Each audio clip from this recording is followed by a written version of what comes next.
King Charles smiled and waved to crowds this morning, a day after spending time in hospital dealing with side effects from his cancer treatment.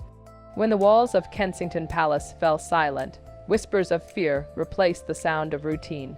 Two devastating phone calls would change Prince William's world forever. One from Clarence House, where doctors had confirmed the king's cancer had returned, and another from the hospital, revealing that Princess Catherine's own illness had resurfaced. In a single day, the future king faced an unthinkable truth. The two people he loved most were fighting for their lives, and he had to stay strong for them both. The call that changed everything.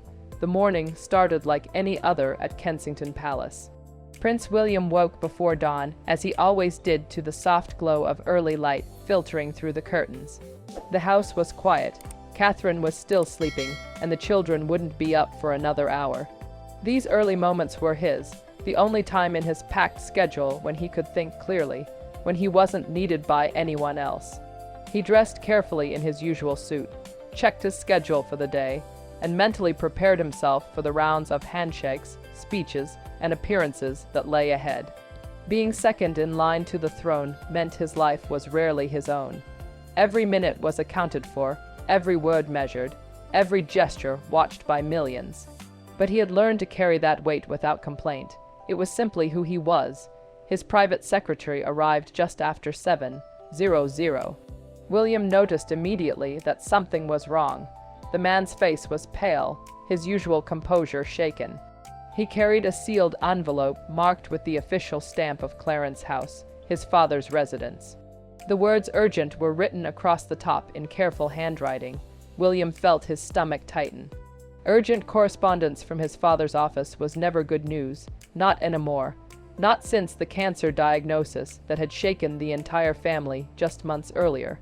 They had been told the treatment was working, that things were under control, but the envelope in his secretary's trembling hands suggested otherwise. He opened it slowly, his fingers steady, even though his heart was racing. The letter was brief, clinical, and devastating. The doctors had confirmed what they had feared most. The cancer had returned, not only returned but spread. The treatment that had given them all hope was no longer working. His father, King Charles, would need to begin a new, more aggressive course of treatment immediately. The prognosis was uncertain, the timeline was unclear, but one thing was obvious: the king was facing the fight of his life. William stood frozen in the middle of his study, the letter still in his hand, the words blurred in front of his eyes. He read them again, hoping he had somehow misunderstood, but there was no mistaking the message. His father was sick, really sick, and this time there were no guarantees. For a moment William felt like a child again, small, powerless, afraid. He thought of his mother, of the sudden loss that had torn his world apart when he was just 15. He thought of standing behind her coffin, walking through London with the eyes of the world on him, trying to be strong when everything inside him was breaking.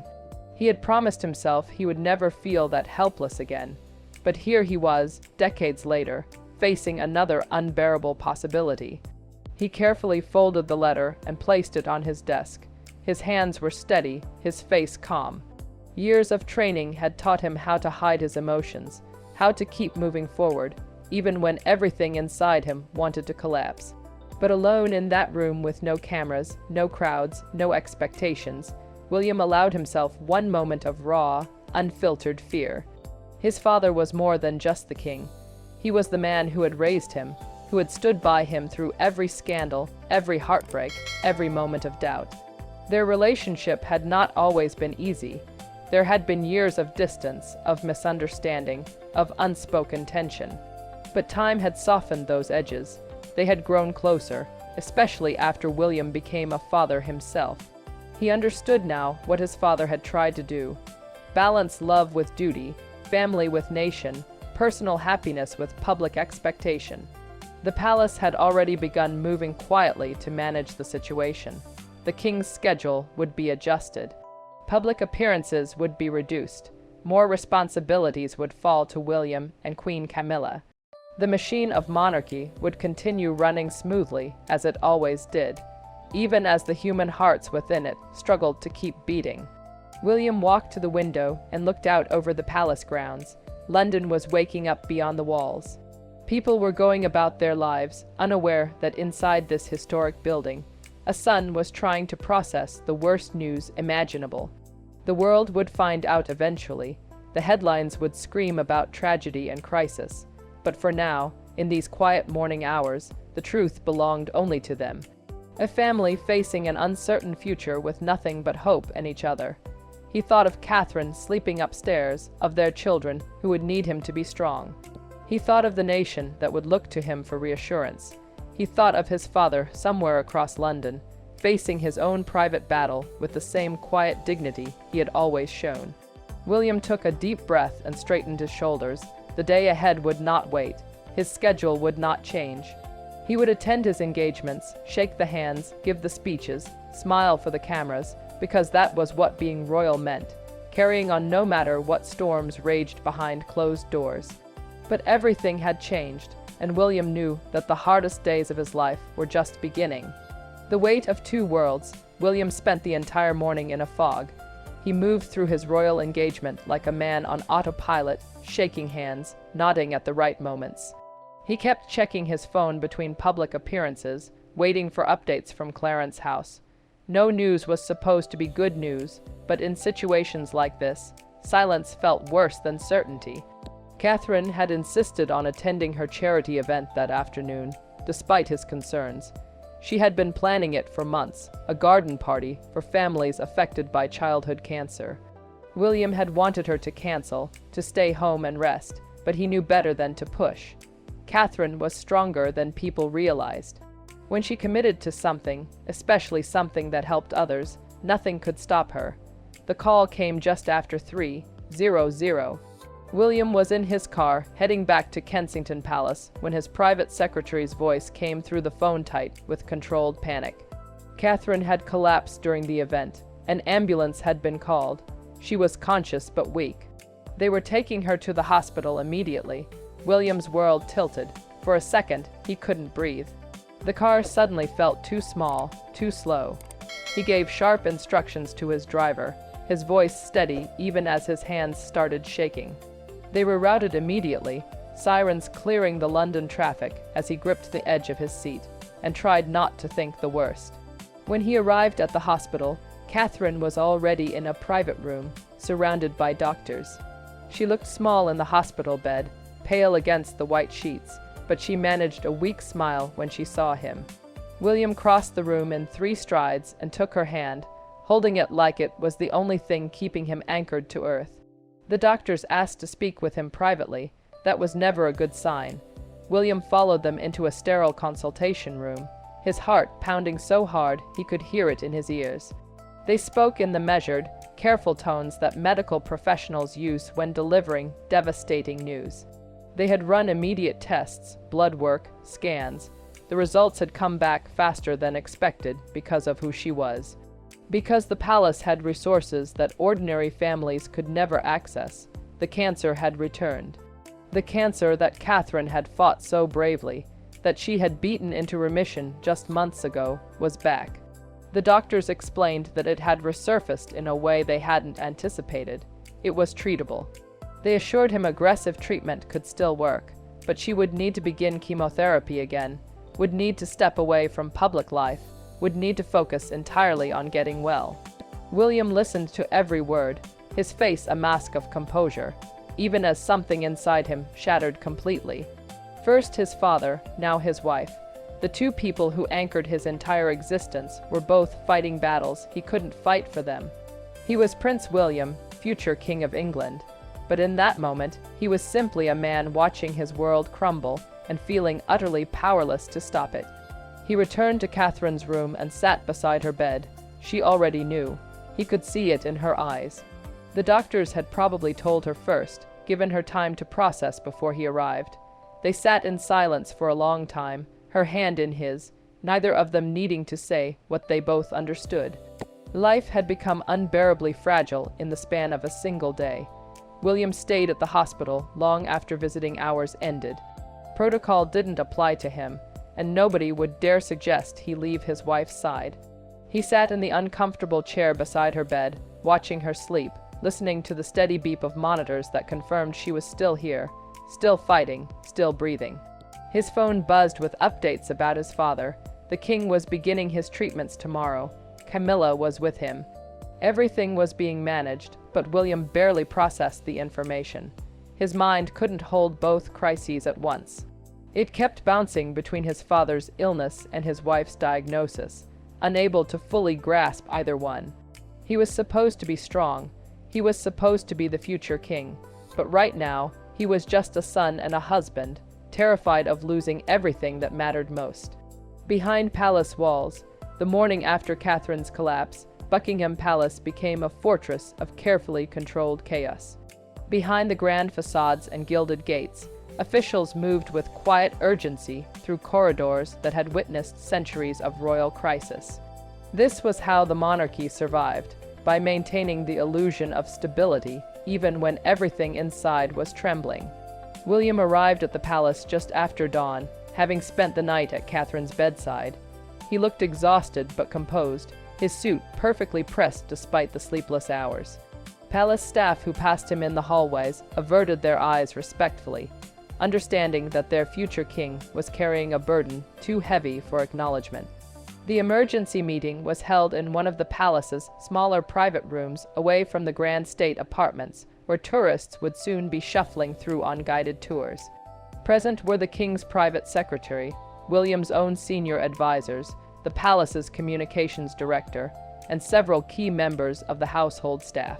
Queen Camilla joined via secure video link from Clarence House. The agenda was clinical in its efficiency. King Charles's public schedule for the next 6 months was reviewed line by line. State visits would be postponed or cancelled entirely. Investiture ceremonies would be delegated. The state opening of Parliament, one of the monarchy's most visible constitutional duties, would likely need to be handled differently this year. Each decision was made with surgical precision, balancing the king's need for rest against the institution's requirement for continuity. The conversation shifted to William's own expanding role.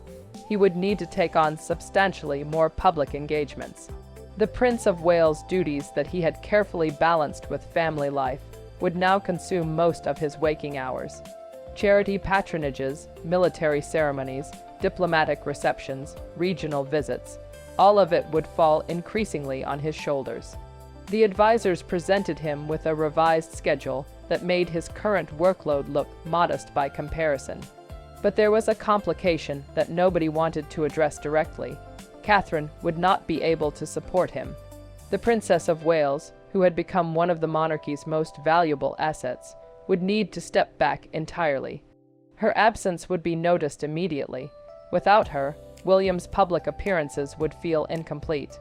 The visual narrative of the modern monarchy, young, accessible, family-oriented, would be undermined by her empty chair at events. The communications director finally broached the subject that hung over the entire meeting like a dark cloud. How would they explain Catherine's absence without revealing her diagnosis? The palace had a long history of managing royal health crises with carefully worded statements that revealed nothing while technically lying about nothing. But in the age of social media, where every royal absence sparked immediate speculation, maintaining privacy had become exponentially harder. The decision was made to release a minimal statement, citing health concerns that required Catherine to reduce her schedule temporarily. The word cancer would not be used unless absolutely necessary. The palace would neither confirm nor deny speculation. William would continue his engagements without her, and the narrative would focus on his strength and dedication rather than on her absence. It was a strategy that protected her privacy while managing public curiosity. His phone buzzed with a message from the hospital. Catherine was awake and asking for him. The doctors wanted to discuss her treatment plan. His children needed to be told what was happening carefully, gently, in a way that wouldn't frighten them, but would prepare them for their mother's long absence from normal life. His father's first treatment session was scheduled for that afternoon, and Charles had specifically requested that William visit beforehand. William stood in the grand hallway of Buckingham Palace, surrounded by centuries of history and tradition, and felt the crushing weight of being needed in too many places at once. He was a son who needed to comfort his dying father. He was a husband who needed to support his sick wife. He was a father who needed to protect his children from harsh truths, and he was the heir to the throne, expected to carry on as though none of it touched him personally. Behind the palace walls, away from cameras and crowds, the future king was learning the cruelest lesson of his life. That love and duty sometimes demanded the same person be in two places at once, and that no amount of royal privilege could protect the people he loved from the ordinary brutality of illness. A family under pressure. The summons to Balmoral came 3 weeks after the double diagnosis that had turned William's world upside down. King Charles himself had requested it. A private family gathering at the Scottish estate that had always served as the monarchy's refuge from public scrutiny, where they could be what they rarely had the luxury of being, simply a family. William made the journey north with a sense of foreboding. Catherine was unable to travel midway through her first round of treatments and too weak to leave London. She had insisted he go, had told him his father needed this, but leaving her side felt like abandoning a sinking ship. He had kissed her good-bye in their bedroom at Kensington Palace, her face pale against the pillows, her smile brave, but her eyes betraying the exhaustion that chemotherapy brought. The guilt of leaving her sat heavy in his chest during the entire flight to Aberdeen. The family arrived in stages throughout the day. Queen Camilla was already there, having accompanied Charles from London. She looked older than William remembered, the stress of caring for her sick husband etched into every line of her face. But she maintained her composure with the same quiet dignity that had won over a nation that once despised her. She greeted William with a brief embrace, and in that moment he felt the weight of their shared burden. Two people loving the same man, watching him fight a battle that medicine might not win. Princess Anne arrived in the late morning, driving herself up from her home in Gloucester. The Princess Royal had always been the family's pillar of strength, pragmatic, unsentimental, fiercely devoted to duty above all else. William watched her stride into Balmoral with her characteristic briskness, her presence somehow making everyone stand a little straighter. If Anne was worried, she would never show it. Prince Harry's arrival was the most complicated. He flew in from California late in the afternoon alone. The last time William and Harry had been in the same room, the conversation had been brief and painfully awkward. Years of distance, of hurt feelings, and public accusations had created a chasm that neither seemed able to cross. But today was different. Today, they weren't princes performing for cameras or brothers settling scores. They were sons whose father was sick. William watched Harry step out of the car, looking older and somehow diminished. The California confidence stripped away by the reality of why he had been summoned home. Their eyes met across the courtyard, and something unspoken passed between them. Not forgiveness, not reconciliation, but a mutual understanding that old grudges seemed petty in the face of mortality. The meeting itself took place in Charles's private study, a room lined with books and photographs that chronicled a life of service. The king looked frail in a way that shocked everyone despite their preparation. He had lost weight since beginning treatments. His skin had taken on a papery quality, and his movements were slower, more deliberate. But his mind remained sharp, and his determination to address his family's future was evident in every word. Charles spoke about the monarchy with the passion of a man who knew his time might be limited. He talked about continuity, about the importance of presenting a united front to a nation that needed stability in uncertain times. He acknowledged the personal costs they were all paying, William's double burden of caring for both a sick father and a sick wife and relentless schedule. The conversation eventually turned to practical matters. William would need to assume even more responsibilities. Anne would continue carrying the bulk of public engagements. Camilla would manage Charles's limited public appearances with the palace communications team. Everything was being arranged to ensure that the monarchy continued functioning smoothly regardless of what happened in the private battles being fought behind closed doors. What surprised William most was the moment of temporary truce between him and Harry. Late in the evening, after the formal discussions had ended and the others had retired, the brothers found themselves alone on Balmoral's terrace. The Scottish night was cold and clear, stars visible in a way they never were in London. They stood in silence for a long time, both men staring out at the dark hills, the weight of shared history and shared pain hanging between them. Harry spoke first, his voice barely above a whisper. He asked about Catherine. William felt something crack in his carefully maintained composure. The first person who had simply asked, not as protocol or duty, but as someone who genuinely cared. William found himself describing the fear, the helplessness, the unbearable weight of watching someone he loved suffer. Harry listened without judgment, without trying to fix anything, just listened. And for those few minutes on that cold Scottish terrace, they were simply brothers again, bound by blood and by the shared understanding of what it meant to love people you couldn't protect from pain. The next morning brought a harsh reminder of their public roles. Photographers had gathered at the estate's gates, long lenses aimed at any window that might offer a glimpse of the famous family. A statement would need to be released about the gathering, carefully worded to avoid fueling speculation, while acknowledging that something significant was happening. The palace machinery was already at work spinning the narrative, protecting the institution even as the individuals within it struggled to simply hold themselves together. William watched his father walk slowly through Balmoral's gardens the morning before they all departed. Camilla at his side, both of them moving with the careful deliberation of people whose bodies had become unreliable.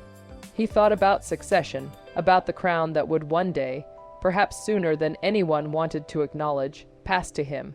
He thought about Catherine recovering alone in London while he attended to royal duty in Scotland. He thought about his children being shielded from the full truth, but old enough to sense that something was terribly wrong. As the family prepared to leave Balmoral and return to their separate lives and duties, there was a sense that something had shifted. The gathering hadn't solved anything. The cancers were still there, the prognosis still uncertain, the fear still overwhelming. But they had faced it together, if only briefly. And in a family that had spent years growing apart, that small moment of unity felt like something worth holding on to, even as the storms ahead threatened to tear them apart again. Catherine's hidden strength, the decision to keep Catherine's diagnosis private, was hers alone. William had wanted to release a full statement to ask the nation for the same understanding and support they had shown his father, but Catherine refused. She had watched what happened when royal illness became public spectacle, and she was determined to fight this battle on her own terms. So, she disappeared from public life with only the vaguest of explanations. The palace released a carefully worded statement about medical matters requiring the Princess of Wales to step back from official duties temporarily. Within hours, the internet exploded with theories. Everything from mental health struggles to marriage problems to secret surgeries. Catherine read none of it. She had learned long ago that trying to control the narrative was futile. The chemotherapy sessions happened twice a week at a private medical facility that the palace had used for decades. The location was kept strictly confidential. The route changed each time. Security protocols so tight that even the medical staff underwent additional clearance checks. Catherine traveled in unmarked vehicles with tinted windows, leaving through private entrances and arriving through underground parking garages. It was exhausting and isolating, this necessary secrecy, but it allowed her the dignity of suffering without an audience. The treatments themselves were brutal in their monotony. Catherine would sit in a comfortable chair in a private room while poison dripped slowly into her veins. Poison designed to kill the cancer cells, but that made her feel like it was killing everything else too. The nausea came in waves. The fatigue was unlike anything she had experienced, even through 3 pregnancies and years of demanding royal schedules. But what the treatments couldn't touch was the work she refused to abandon. From her home, Catherine continued managing her early childhood development projects with the same meticulous attention she had always brought to her patronages. Video calls with her foundation team became regular occurrences. She reviewed research papers, approved program expansions, and made decisions about funding allocations, all while fighting to keep food down and battling exhaustion that made thinking feel like moving through mud. William watched her work with a mixture of admiration and frustration. He wanted her to rest completely, to focus solely on getting well. But he also understood that Catherine had never been someone who could simply wait passively for life to happen to her. She needed to feel useful, needed to know that she was still contributing something meaningful to the world.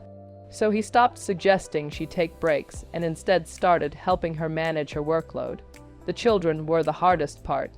George, Charlotte, and Louis knew their mother was sick, but not how sick. They understood she was having treatment, but not what that treatment was fighting.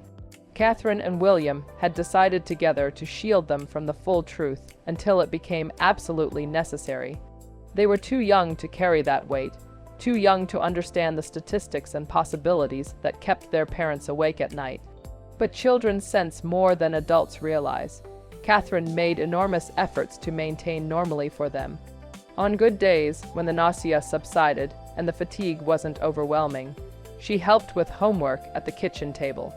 She read bedtime stories in different voices that made them laugh.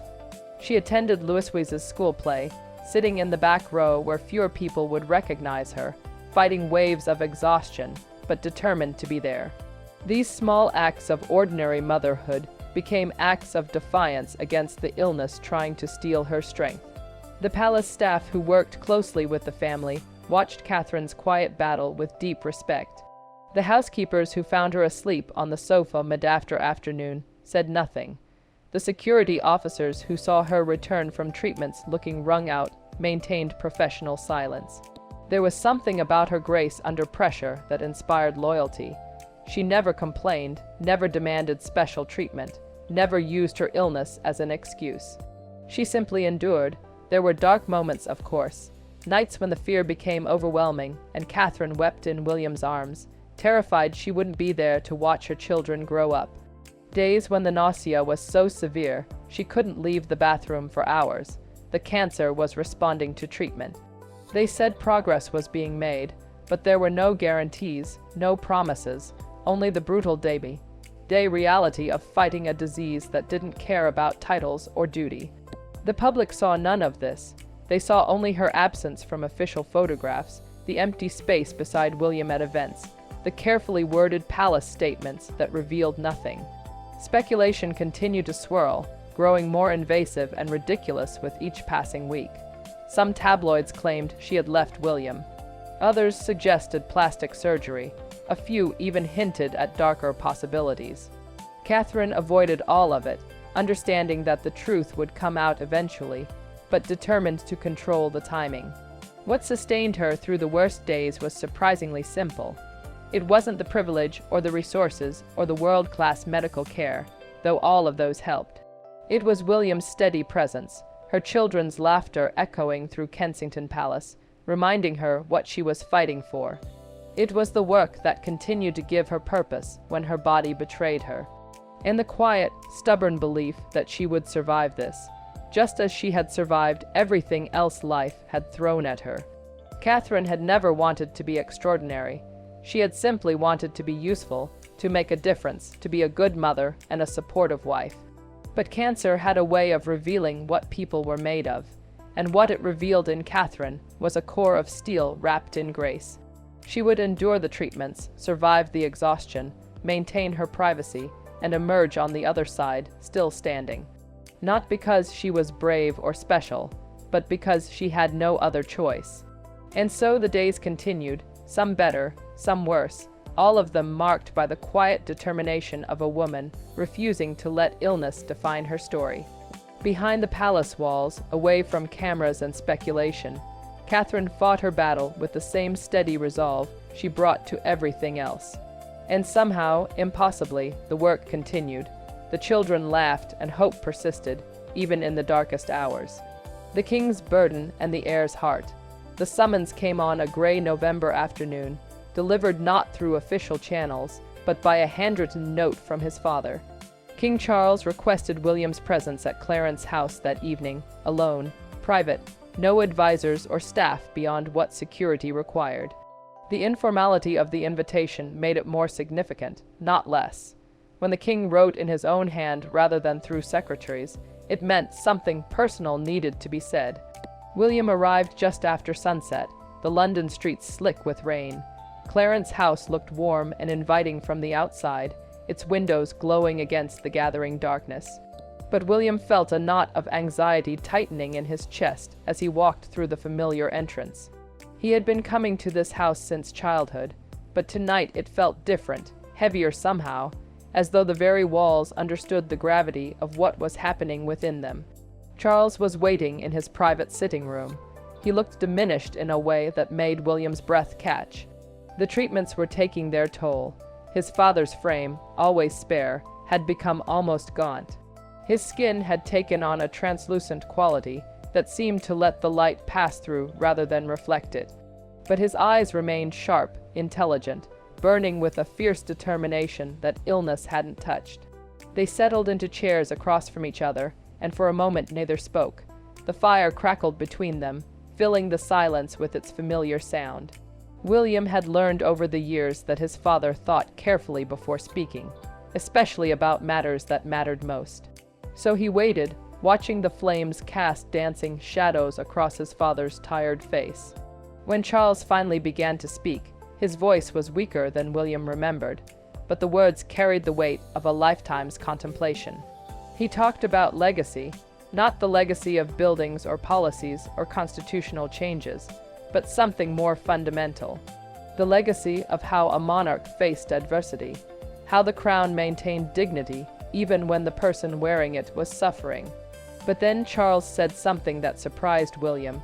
He acknowledged the cost of that endurance, the human price of putting crown before self.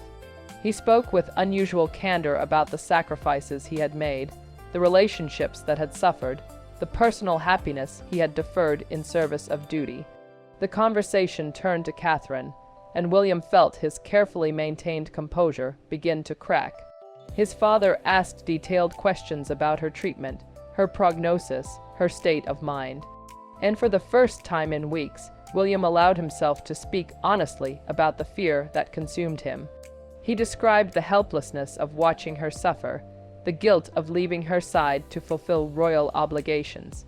He admitted what he had never said aloud, that he didn't know how to be king without her beside him, that the thought of facing that future alone was more frightening than any constitutional crisis or public scandal. Charles listened with the patience of someone who understood intimate loss, who had buried a wife and rebuilt a life and knew the cost of both. When William finished, his father leaned forward with visible effort and spoke words that William would remember for the rest of his life. He acknowledged William's pain, validated his fear, but then challenged him to find strength not in certainty, but in commitment. Commitment to Catherine, to their children, to the institution they both served. The king talked about resilience, about how strength wasn't the absence of fear, but the choice to continue despite it. He reminded William that the monarchy had survived centuries of crisis because each generation chose to carry the burden forward, not because it was easy or painless, but because it mattered. He spoke of duty not as a cage, but as a purpose, something larger than individual happiness that nevertheless gave meaning to individual lives. Then Charles did something unexpected. He removed a small leather journal from the table beside his chair, worn, well-used, filled with his own handwriting. He explained that he had kept it throughout his life, recording thoughts about kingship, about balancing public obligation with private need, about the lessons he had learned through decades of preparation. He handed it to William with hands that trembled slightly from treatment, and asked him to read it, to learn from both his father's wisdom and his mistakes. William accepted the journal with reverence, understanding that this was more than a gift. It was a passing of something intangible but profound. His father was preparing him not just for kingship, but for the emotional weight of leadership, for the loneliness of decisions that affected millions, for the burden of carrying on when every part of him wanted to collapse. The drive back to Kensington Palace took William through the heart of London. The city sparkled with lights. Millions of people going about their lives, unaware that in a private sitting room at Clarence House, a dying king had just passed his wisdom to the son who would replace him. William clutched his father's journal in his lap, feeling its weight as both burden and blessing. When he arrived home, Catherine was still awake despite her exhaustion. waiting for him in their private sitting room. She took one look at his face and understood without words that something significant had happened. William sat beside her, held her hand, and for a long time simply absorbed her presence. This woman who had chosen to share the impossible weight of his future, who was fighting her own battle while supporting him through his. The future felt unbearably uncertain. His father was dying, his wife was sick, the crown waited with its relentless demands. But sitting there in the quiet of Kensington Palace, William understood what his father had tried to teach him. That strength came not from certainty, but from choosing to continue, from finding purpose in service, even when the cost felt unbearable. The journal his father had given him sat on the table, full of wisdom, earned through decades of struggle. William would write it, would learn from it, would carry its lessons forward. But tonight he simply sat with Catherine in the darkness, grateful for one more day together, one more moment of shared strength before the storms ahead. Rumors and revelation. The rumors started small, whispered in the corridors of Westminster and the private clubs of Mayfair, where journalists gathered to trade information. Something was happening behind palace walls, something more serious than the official statement suggested. Catherine's absence had stretched from weeks into months, and the vague explanations were no longer satisfying anyone's curiosity. Social media erupted with increasingly wild speculation, each theory more invasive than the last. Photographers camped outside every hospital in London, hoping to catch a glimpse of the missing princess. Tabloid editors dispatched investigative teams to interview former palace staff, offering substantial sums for any information about Catherine's whereabouts. The feeding frenzy had reached a point where even normally respectful broadsheets were publishing opinion pieces questioning the palace's transparency.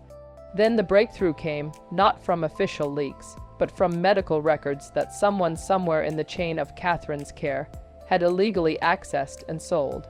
The information was fragmentary and incomplete, but it was enough. A junior tabloid reporter received an anonymous tip about chemotherapy appointments at a private facility in West London.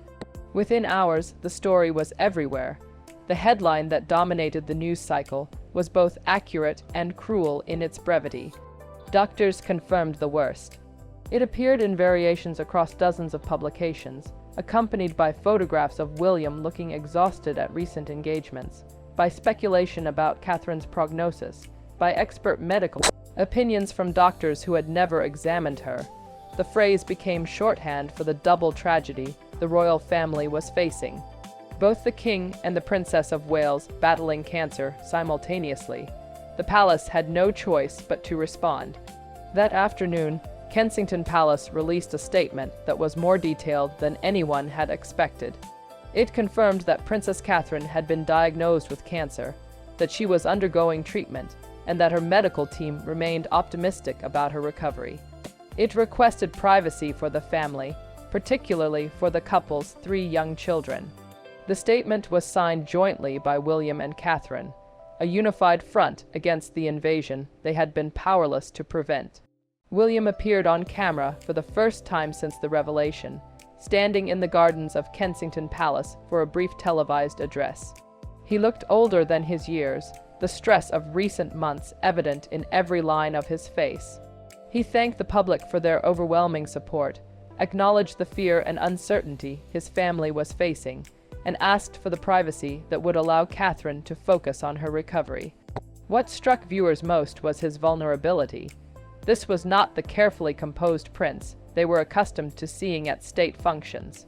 This was a husband terrified of losing his wife, a son watching his father fight for his life, a father trying to protect his children from truths too heavy for them to carry. He spoke without notes, his words simple and direct, revealing the human being behind the royal title in a way that resonated deeply with millions watching. In the days that followed, the tone of media coverage shifted dramatically. The invasive speculation gave way to respectful reporting. Photographers backed away from the hospitals. Letters arrived at Kensington Palace by the thousands. Handwritten notes from cancer survivors, from people who had lost loved ones to the disease, from ordinary citizens who simply wanted the family to know they were not alone. The revelation changed something fundamental in how the public perceived the royal family. They were no longer distant figures performing ceremonial duties, but flesh and blood people experiencing the same fears, the same pain that touched ordinary lives. The phrase "doctors confirmed the worst" had been meant to sell newspapers, but it had inadvertently created a moment of profound connection, a reminder that beneath the titles and tradition, they were all simply human, all vulnerable, all hoping desperately that tomorrow would be kinder than today. Hope at Windsor. Spring came late to Windsor that year, but when it finally arrived, it brought with it a sense of renewal that felt almost symbolic. The cherry blossoms opened along the long walk, painting the landscape in shades of pink and white.